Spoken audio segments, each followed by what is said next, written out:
Faqala Allah Ta'ala fil Qur'anil Karim, A'udzu billahi minasy syaithanir rajim. Wa iza aradna an nuhlika qaryah amarna mutrafiha fafasaqu fiha fahaqqa 'alaihal qaul padammarnaha tadmira. Qila li Rasulillah sallallahu alaihi wasallam, atuhlikal qaryatu wa fihi musalihun? Qala na'am. Faqila lima ya Rasulullah? Qala bitahamunihim wa sukutihim an ma'asillah. Para hadirin ikhwatu iman, jamaah kajian Ahad Subuh Masjid Nurul Ilmi, puji syukur hanya milik Allah Subhanahu wa Ta'ala. Alhamdulillah, di hari yang pertama di bulan Rajab 1447 Hijriah dan hari yang ke-21 di bulan Desember, Allah Subhanahu wa Ta'ala berkenan menghimpun kita kembali bersama-sama hadir untuk terus mengisi nikmat sehat, nikmat kesempatan, nikmat usia yang Allah berikan sampai dengan subuh kali ini. Yang paling utama tentu dalam rangka mencari ridho Allah Subhanahu wa Ta'ala. Ikhwatu iman rahimakumullah, ayat yang baru saja dibacakan surah Al-Isra ayat yang ke-16. Salah satu ayat yang menjelaskan bagaimana kehancuran atau pola kehancuran yang Allah jelaskan dalam ayat ini ternyata bukan hanya ketetapan kehendak Allah, tetapi juga diawali dengan sebab yang kemudian terjadilah kehancuran itu. Jadi pola kehancuran Allah, kehancuran menurut Allah dalam ayat ini itu diawali dengan kemaksiatan yang dilakukan oleh para elit atau para penguasa. Kemudian kemewahan yang melahirkan kezaliman dan kesombongan. Demikian pula dengan nilai-nilai kebaikan yang diabaikan dan peringatan-peringatan yang ditolak sehingga kemudian turun azab secara kolektif. Dan kalau kita bicara tentang Quran yang senantiasa memberikan penjelasan-penjelasan dan peringatan-peringatan sejarah ya, kepada kita, karena memang Quran bukan hanya kitab yang menjelaskan tentang ibadah, tetapi juga salah satunya adalah peringatan sejarah dan juga hukum-hukum sosial. Karena dalam Quran banyak dijelaskan negeri, kemudian peradaban-peradaban yang dihancurkan bukan karena lemahnya ekonomi mereka. ya. Tetapi hampir kebanyakan berkaitan dengan kerusakan-kerusakan moral, berkaitan dengan perbuatan-perbuatan pembangkangan-pembangkangan terhadap perintah-perintah Allah. Kita misalnya bisa lihat beberapa contoh dalam Quran ihwatu iman, ya. Bagaimana umat yang pernah hidup dahulu sebelum kita hari ini oleh Allah mereka dibinasakan atau dihancurkan. Misalnya kita bisa melihat dalam surah Al-Haqqah ayat 6 sampai 7, ini berkaitan dengan kisah kaum Ad yang hidup di zaman Nabi Hud alaihi salam. Di sana dikisahkan, kalau kita lihat di waktu iman, ya, kaum Ad itu adalah bangsa yang kuat, ya. Hidup makmur, tetapi sayang pemimpin-pemimpinnya adalah orang-orang yang sombong dan durhaka. Lalu Allah kemudian hancurkan mereka karena kedurhakaan, karena kesombongannya. Dengan apa, Bu? Angin topan dahsyat selama 7 malam 8 hari, dan itu tidak tersisa. Kemudian kalau kaum Ad selalu dihubungkan dengan kaum Samud misalnya. Di dalam surah Hud ayat 67 juga dijelaskan, ini kaitannya dengan kisah Nabi Soleh, ya, kalau kaum Samud ini. Bagaimana sebelum Allah menghancurkan mereka, bagaimana penduduknya, bagaimana umatnya. Mereka semua orang yang hidup dalam kemewahan dan kemajuan, ya. Bukan orang-orang yang lemah secara ekonomi, ya. Tetapi karena lagi-lagi para elitnya menolak kebenaran, kemudian membunuh unta mukjizat itu kan kepada kaum Samud. Lalu Allah menghancurkan mereka dengan apa, Bu? Dengan gempa. Ya, jadi bukan gempa yang biasa, tapi gempa yang disertai suara yang menggelegar, dan itu memporak-porandakan, menghancurkan kaum Samud.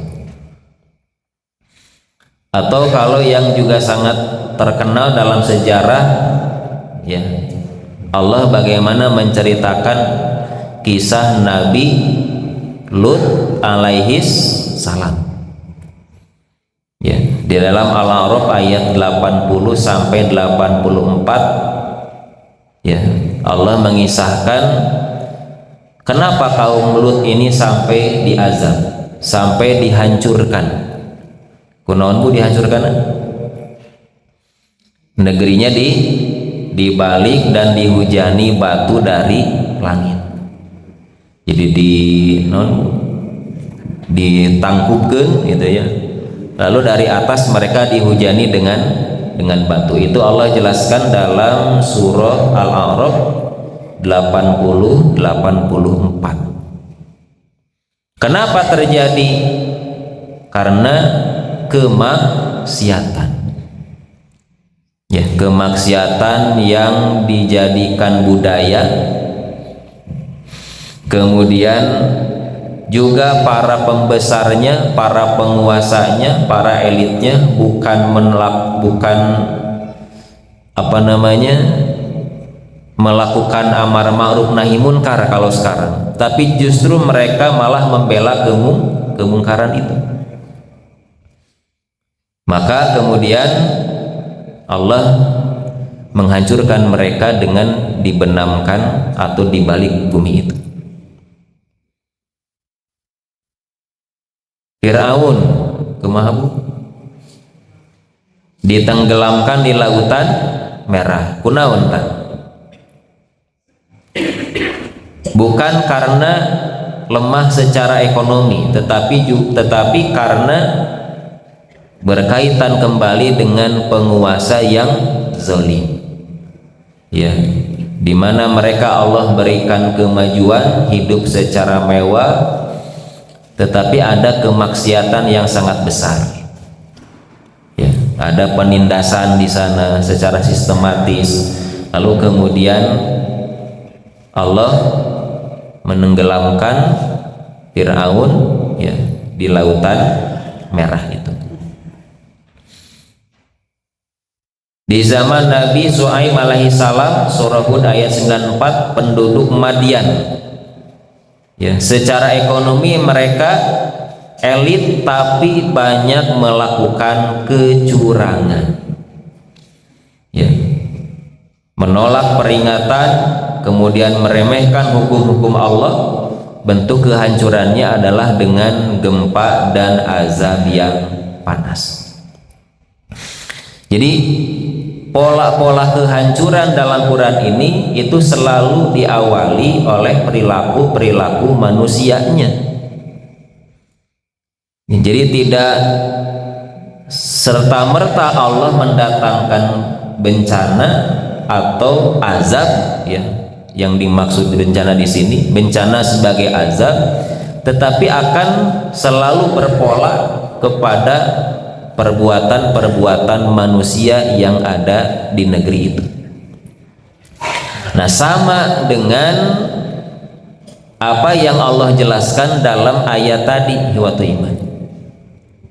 Jadi kalau kita lihat pola kehancuran menurut Al-Isra ayat 16 ini, itu diawali dengan kemaksiatan yang dipelopori oleh para elit dan para penguasanya. Allah berikan kehidupan yang mewah terhadap mereka, tetapi mereka justru berbuat kezaliman.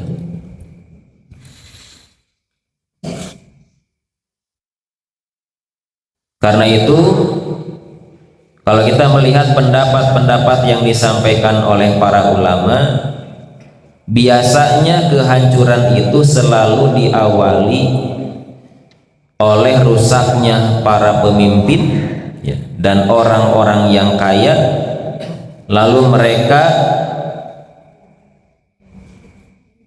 jauh atau menolak, ya, peringatan-peringatan itu yang disampaikan oleh para utusan Allah, oleh para nabi, lalu kemudian kehancuran itu berlaku dan itu menjadi sunnatullah. Jadi nu dimaksa sunnatullah teh gitu, Bu, Pak. Kalau satu negeri durhaka, maksiat, menolak kebenaran, maka berlakulah sunnatullah. Apa sunnatullahnya? Kehancuran atau kebinasaan negeri itu.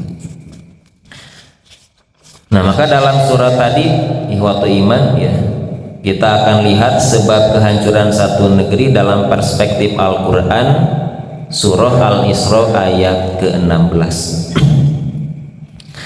Allah subhanahu wa ta'ala berfirman, wa iza aradna an nuhlika qaryah, dan jika kami hendak membinasakan suatu negeri, ini kata Allah, ketika kami akan menghancurkan satu negeri, amarna mutrofiha, kami perintahkan kepada orang-orang yang hidup mewah di negeri itu.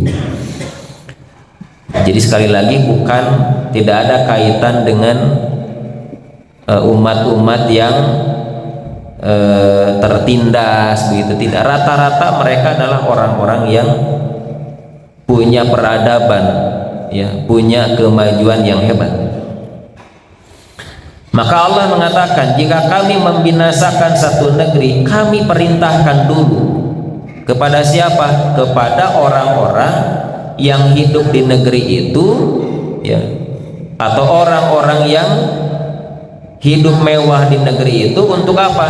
Untuk mentaati Allah, beriman kepada Allah. Tapi apa yang dilakukan? Fafasaku fiha, tetapi mereka melakukan kedurhakaan di negeri itu.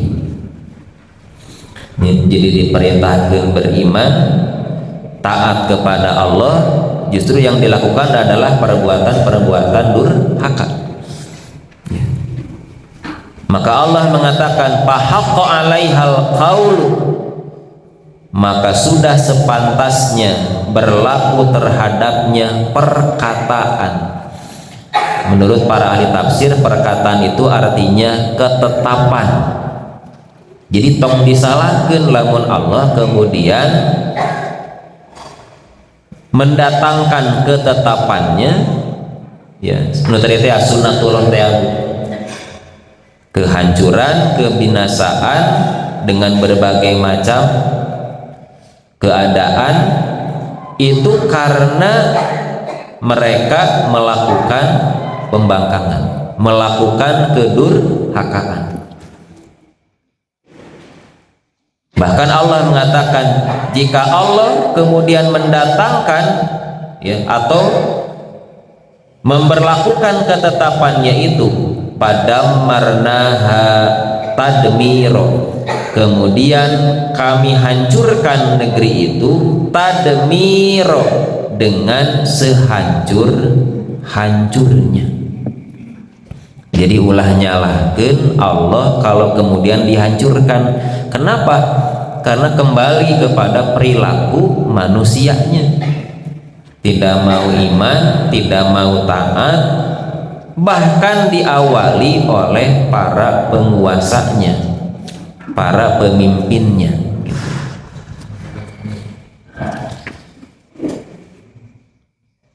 Nah, dalam tafsir Ibnu Katsir dijelaskan, waqala Ibnu Jarir berkata, waqad yuhtamalu an yakuna ma'nahu ja'alnahum umaro'a, ya.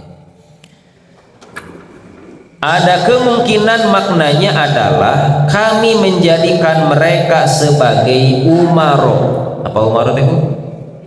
Para pemimpin, para penguasa. Jadi amarna itu ada yang menafsirkan salah satunya adalah umaro, ya, para penguasanya, para pemimpin, para elitnya gitu.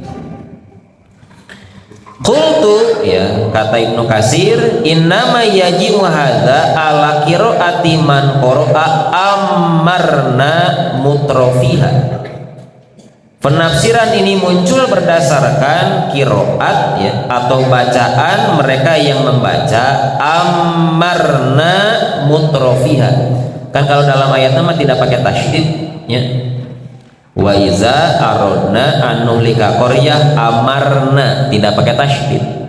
Tapi ada sebagian kiroah, kata Ibnu Katsir, mimnya pakai tasydid, disaddahu, jadi di huruf mimnya pakai tasdid, amarna. Apa makna amarna teh?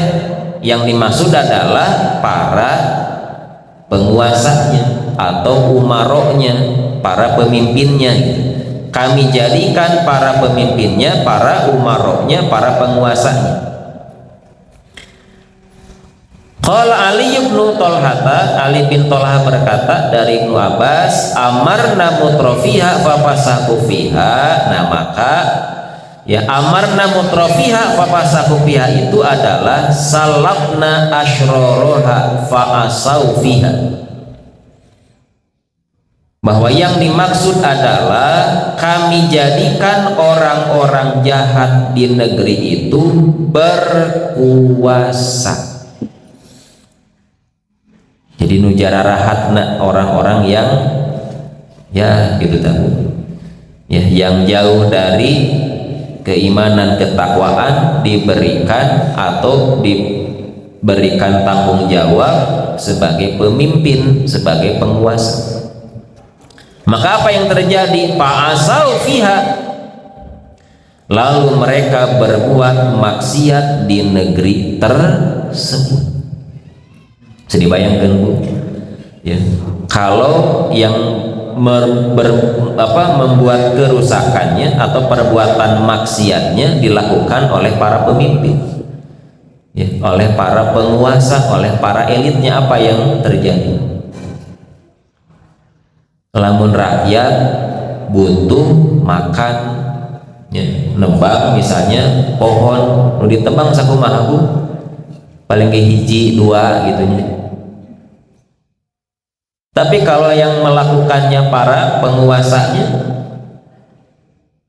yang melakukannya para pemimpinnya, lain hiji dua bisa habis semua kan begitu. Dan tiba lagi banjir teh aya gitu kan Pak. Longsor itu juga ada, ngan bedana aya nama banjirna kai gitu kan. Maka inilah yang Allah jelaskan dalam ayat ini. Ketika Allah akan mendatangkan bencana sebagai peringatan, maka sebenarnya ya, itu pasti ada kaitannya dengan perilaku mereka yang diberikan tanggung jawab untuk mengurus itu. Itunya. Tapi karena mereka, nah, orang-orang yang seperti itu, ya Ibnu Katsir mengatakan, ya akhirnya karena perbuatan mereka, fa'alu zalika akhlaqtuhum bil azab. Kemudian aku membinasakan mereka dengan azab. Wa huwa qauluhu, dan ini pula sebagaimana firman Allah dalam Al-An'am 123, wa kadzalika ja'alna fi kulli qaryah akabira mujrimiha liyamkuru fiha. Dan demikianlah kami adakan pada tiap-tiap negeri pembesar-pembesar yang jahat, agar mereka melakukan tipu daya di negeri itu.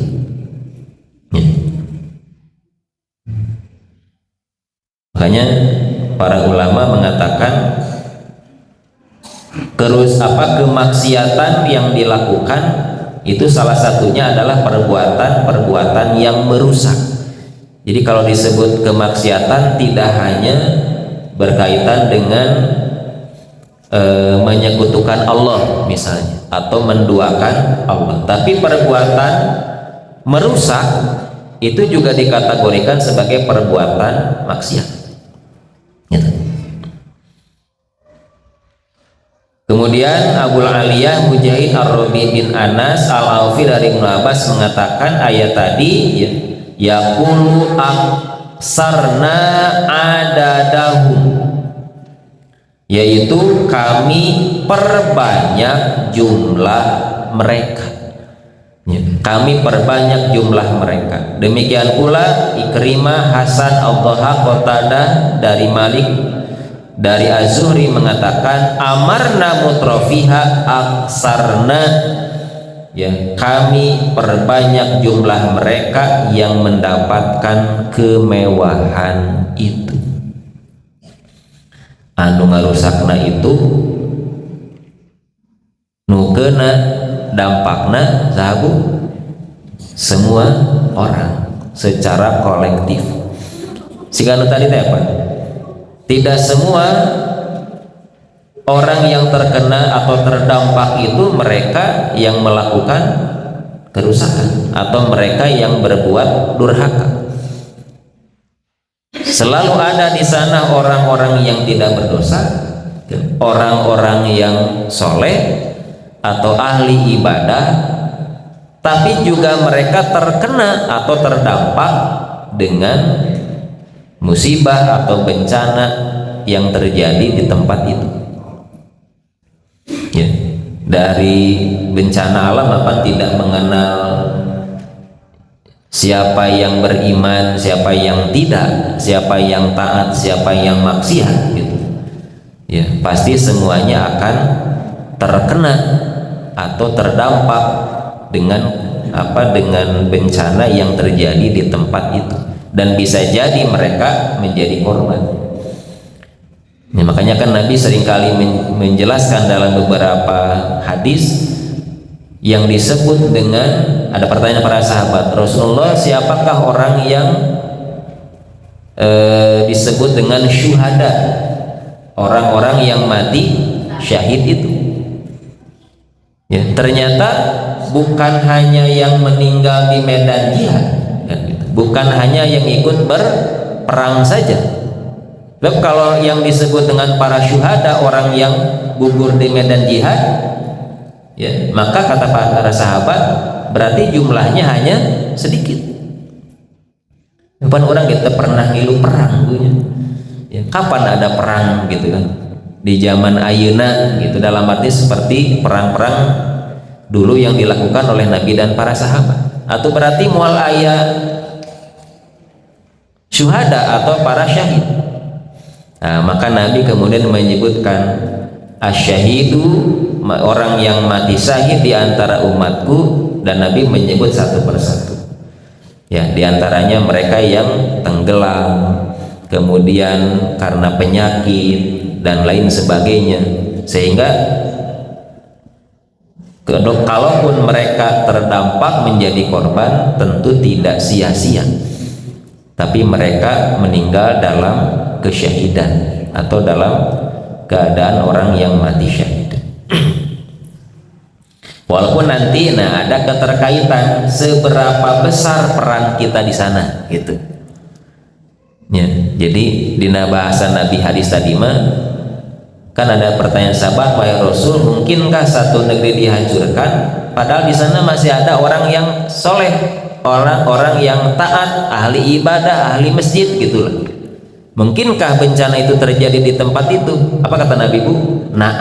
Sangat bisa kan gitu. Iya mah ahli masjid unggul salamet, tidak.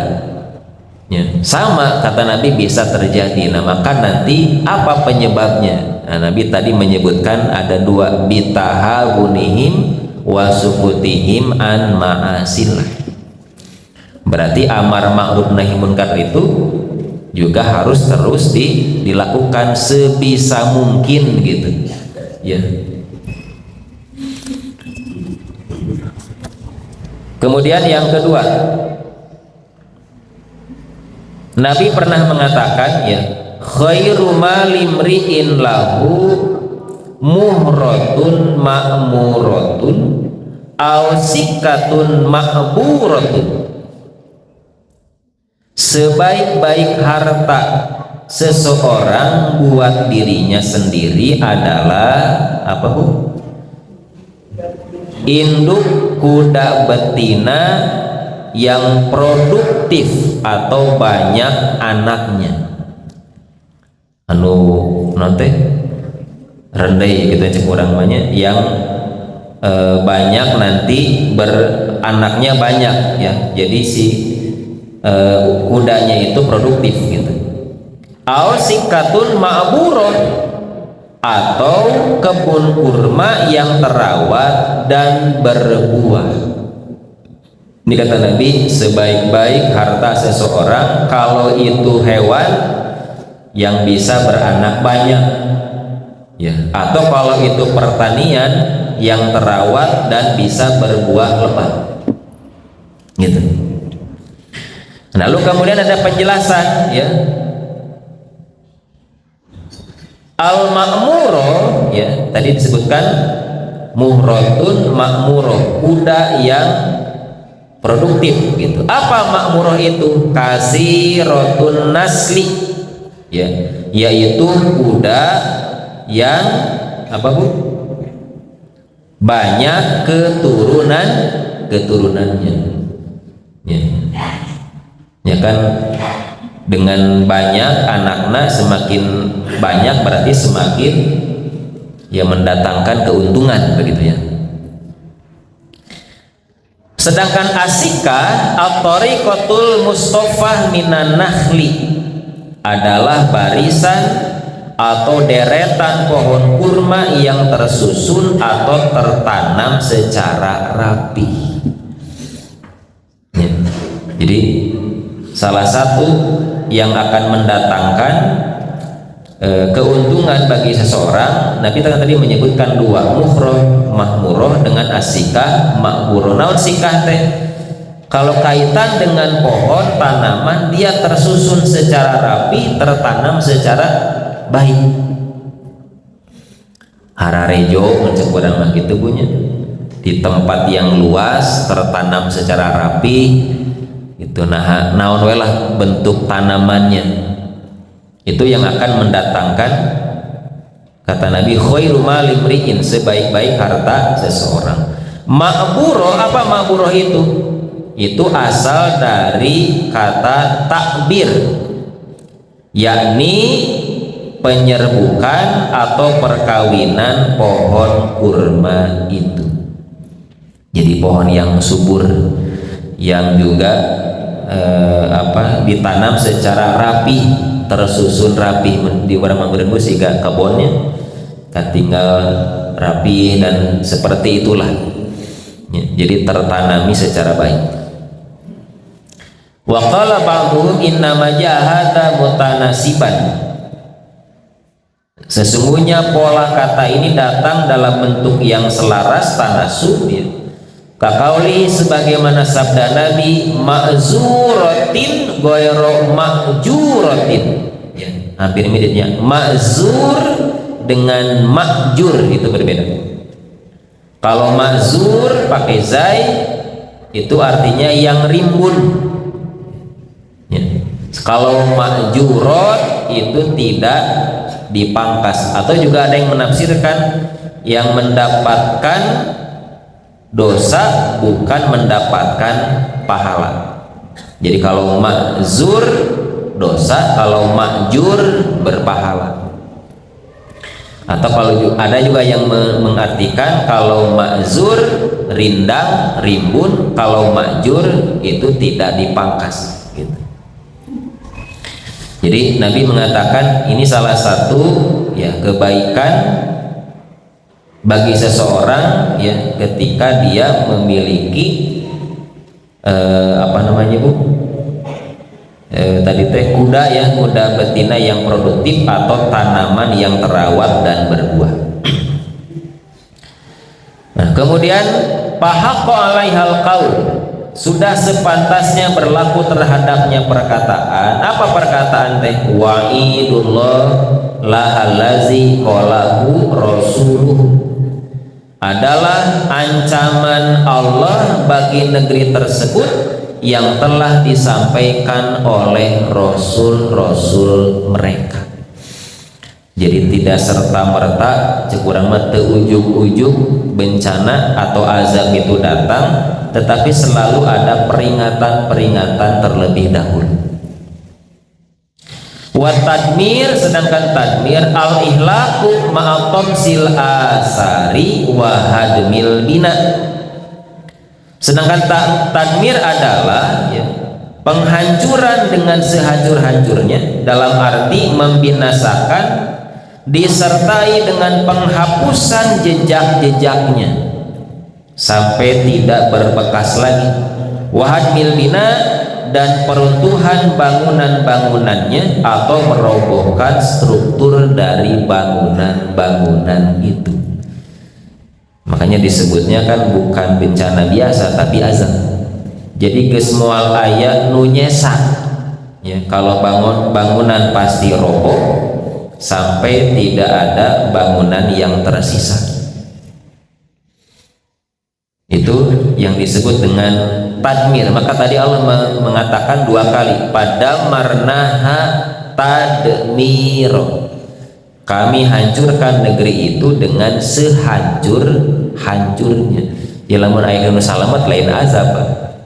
Ya, azab tidak akan menyisakan seorang pun, termasuk orang yang beriman. Kalau ada, sama akan menjadi korban, sama akan binasa ya. Lalu Al-Qurtubi mengatakan tadmiro wa zukirul masdaru lil mubalaghah fil azabil waqi'i bihim. Nah, jadi tadmiro itu diulangi oleh Allah ya, dengan bentuk masdar, dimaksudkan untuk penegasan dan penguatan maknanya. Ya, jadi ada takkid, ada taukid yang memberikan pengertian, menekankan dalam hal kedahsyatannya gitu. Jika menuka mereka tinggal ma'at sabaraha. Ya, jadi kalau azab itu pasti tidak akan tersisa, ya, akan habis semuanya.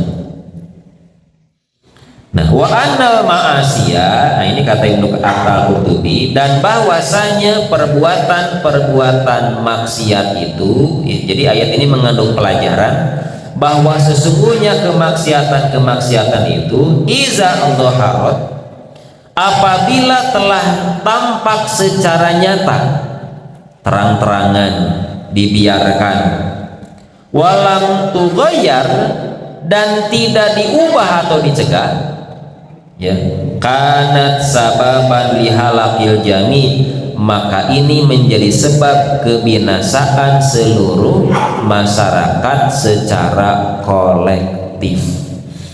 Nah, anu orang baiknya juga terkena. Nah, nanti ada kaitan dengan hadis Nabi, karena mungkin ada pembiaran, cekurang kalau menurut bahasa yang gampang mah cueks gitu punya, tidak mau peduli, biarkan saja, itu urusan mereka, bukan urusan saya. Padahal kemaksiatan itu ada di depan matanya, katinggal gitu, terlihat, tapi kenapa lain urusan orang, itu mah urusan mereka. Nah, maka para ulama mengatakan, Al-Qurtubi mengatakan, kalau kemaksiatan tampak tidak ada upaya untuk mencegah, mengubah, maka kalau terjadi kebinasaan itu akan berlaku secara kolektif, dalam arti semua akan terkena. Nah, makanya tadi kan pertanyaan sahabat, apakah mungkin Rasul dihancurkan? Bisa, kalau mereka tahun itu menganggap remeh perbuatan dosa. Ada yang letik lah gitunya, itu mah kecil, tidak seberapa. Wasukutihim, dan diam, tidak ada tindakan. Itu jawaban Nabi ketika ditanya oleh sahabat yang tadi. Ini sama ya. Jadi penggunaan atau pengulangan bentuk kehancuran itu sebagai takkid dan mubalaghah. Kalau takkid itu penegasan, mubalaghah penguatan makna. Maka mengandung kaidah sosial Qur'ani, apa Bu? Kemaksiatan yang dibiarkan tanpa amar ma'ruf nahi munkar akan mendatangkan azab kolektif. Inilah prinsip yang sejalan dengan banyak ayat dan hadis tentang tanggung jawab sosial umat. Jadi orang terbiasa kenapa lain urusan orang ya, urusan manehna. Nah, ternyata dalam ajaran Islam itu tidak bisa seperti itu. Maka Nabi mengatakan, apabila engkau melihat kemunkaran, rubah dengan tangan, rubah dengan perkataan, atau kalau tidak bisa keduanya, paling tidak dengan hati ya. Tapi Nabi mengatakan itu iman yang paling ringan ya, tidak bisa nyarek, tidak bisa bertindak, atau minimal orang dia tersatuju, itu lain ngadukung. Kadang-kadang justru orang milu ngadukung ya, walaupun tidak secara langsung, milu nanda tangan misalnya apa, dan selain lain lah gitunya. Itu salah satu bentuk-bentuk yang bisa mengundang, salah satunya murka Allah Subhanahu wa ta'ala. Nah, misalnya surah Saba 34 ya, wa ma arsalna fi qaryatin min nazir illa qala mutrafuha inna bima ursiltum bihi kafirun.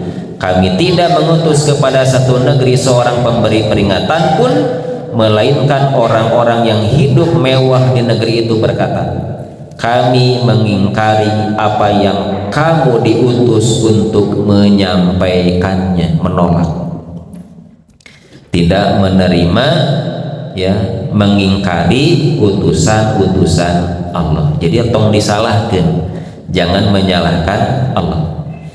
Kemudian Az-Zukhruf ayat 23 sampai 25. Ya, Allah berfirman, Allah menjelaskan dalam ayat ini, jadi ayat ada tambahan terjemah.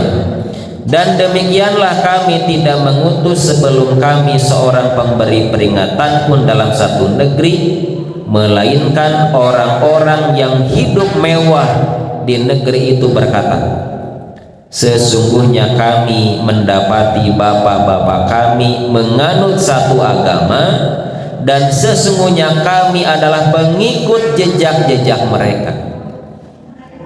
Nyecena diberitahu, ditunjukkan, tapi tidak menerima. Tidak menerima bukan urusan kita, Pak. Ya, seperti ini kan, para nabi datang kepada mereka, ada menasihati mereka, iya, tapi apa kata mereka? Kami mendapati bapak kami menganut satu agama dan kami pengikut jejak mereka. Artinya apa? Menolak, ya, tidak mau dituduh gente, malah menolak. Eta bukan urusan kita.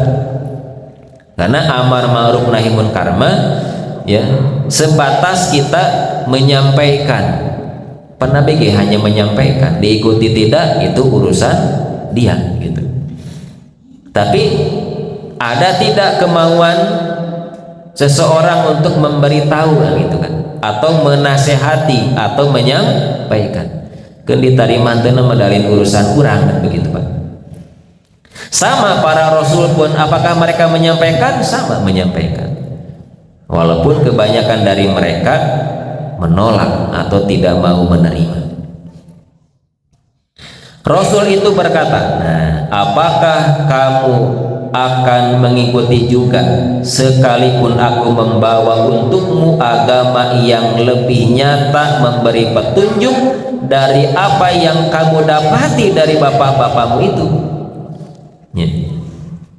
Jadi macam orang mah anu puguh petunjuk mah bukan yang datang dari nenek moyang kamu ya, tapi yang datang dari Allah dan Rasulnya. Apa jawaban mereka? Sesungguhnya kami mengingkari, menolak agama yang kamu diutus untuk menyampaikannya, maka kami binasakan mereka, kata Allah. Perhatikan bagaimana kesudahan orang-orang yang mendustakan itu. Jadi kalau itu bermakna azab, selalu akan terkait dengan perilaku manusianya. Nah, kemudian An-Nisa 79 ya, Allah secara tegas menyatakan, ma asobaka min hasanatin faminallah. Apa saja nikmat yang kamu peroleh itu datang dari Allah pastinya.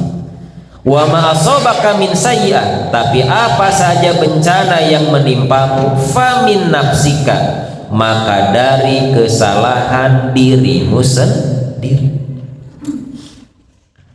Wa arsalnaka linnasi rasula, kami mengutusmu menjadi rasul kepada setiap manusia. Wa kafa billahi syahida, cukuplah Allah yang menjadi saksi. Selalu ada utusan Allah, selalu ada nabi, selalu ada pemberi peringatan, tapi mereka menolak, mengabaikan. Ya, maka kalau terjadi musibah, kata Allah, famin nafsika, itu pasti karena kesalahan dirimu sendiri. Ar-Rum 142, dhaharul fasadu fil barri wal bahri bima kasabat aydin nas. Telah tampak kerusakan di darat dan di laut disebabkan perbuatan tangan manusia. Liyuzikahum ba'dul ladzi amilu, supaya Allah merasakan kepada mereka sebagian dari akibat perbuatan mereka. La'allahum yarji'un, agar kembali kepada jalan yang benar. Ya. Qul siru fil ardi, katakanlah adakan perjalanan di muka bumi. Fanzuru, perhatikan, kaifa kana aqibatul lazina min qabl, bagaimana kesudahan orang-orang yang dahulu itu. Kana aksaruhum musyrikin, kebanyakan dari mereka adalah orang-orang yang mempersekutukan Allah. Jadi kita dengar Bu kisah-kisah tadi, kaum Ad, Samud, kemudian Fir'aun dan seterusnya. Kata Allah itu menjadi pelajaran.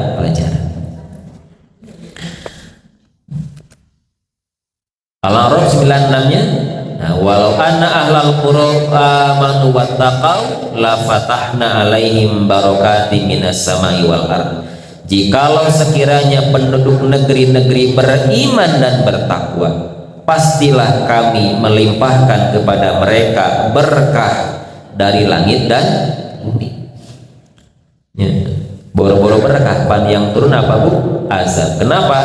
Karena mereka tidak mau beriman dan bertakwa. Allah mengatakan dalam ayat ini, seandainya satu penduduk negeri mau beriman dan bertakwa, kami pasti limpahkan kepada mereka berkah dari langit dan bumi. Walakin kazzabu, tetapi mereka mendustakan ayat-ayat kami itu. Fa'ahuznahum bima kanu yaksibun, maka kami siksa mereka disebabkan perbuatannya. Jadi kembali kepada perilaku manusia. Ini yang tadi Ibnu Abbas meriwayatkan, qila ya Rasulullah, pernah ditanyakan kepada Nabi, wahai Rasul, atuhlakul qaryatu fihi musallihun.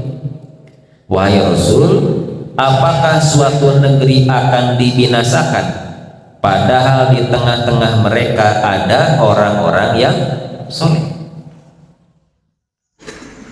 Qala, Nabi mengatakan, Nabi bersabda, na'am, bisa. Faqila, ditanyakan lagi, lima ya Rasulullah, mengapa demikian wahai Rasul? Nabi mengatakan, bitahawunihim, karena sikap meremehkan mereka terhadap dosa. Tenanau sedikit, tidak apa-apa gitu. Lalu ada pembiaran gitu kan. Wasukutihim, dan diamnya mereka fasik gitu, tanpa ada usaha mengubah. Ya, apa Bu? An ma'asillah, terhadap kemaksiatan yang dilakukan kepada Allah. Jadi bisa saja terjadi, kata Nabi, kalau mereka yang tidak sebagai pelaku tetapi secara tidak disadari mereka langsung atau tidak dengan pembiarannya, itu juga merupakan hal-hal yang bisa mendatangkan bencana-bencana itu. Nah, maka pesan moral dari ayat ini Bu ya, yang pertama bahwa kerusakan moral para elit adalah penyebab kehancuran umat. Kemewahan tanpa iman pasti akan melahirkan kezaliman. Diam terhadap maksiat mempercepat azab. Amar ma'ruf nahi munkar adalah penyelamat umat. Dan ayat ini bukan sekadar kisah di masa lalu, tetapi peringatan lintas zaman. Jika kemaksiatan dilegalkan, kezaliman dilindungi, dan kebenaran dibungkam, maka kehancuran tinggal menunggu waktu. Meski tampak makmur di luar, tapi bisa jadi kehancuran itu sudah semakin dekat. Mudah-mudahan Allah Subhanahu wa Ta'ala, walau demikian ya, paling tidak kita tetap menjadi orang-orang yang diberikan tanggung jawab untuk mengurus ya apapun yang Allah amanahkan kepada kita, termasuk ya bukan hanya diri kita tapi lingkungan di mana kita tinggal. Ya, mudah-mudahan Allah Subhanahu wa Ta'ala memberikan hidayah, taufik, dan perlindungan terhadap kita semua. Barangkali itu tadabbur surah Al-Isra ayat ke-16. Mudah-mudahan kita bisa mengambil ibrah pelajaran dari ayat ini. Rabbana atina fid dunya hasanah wa fil akhirati hasanah wa qina azabannar. Aqulu qouli hadza astaghfirullah li wa lakum. Assalamualaikum warahmatullahi wabarakatuh.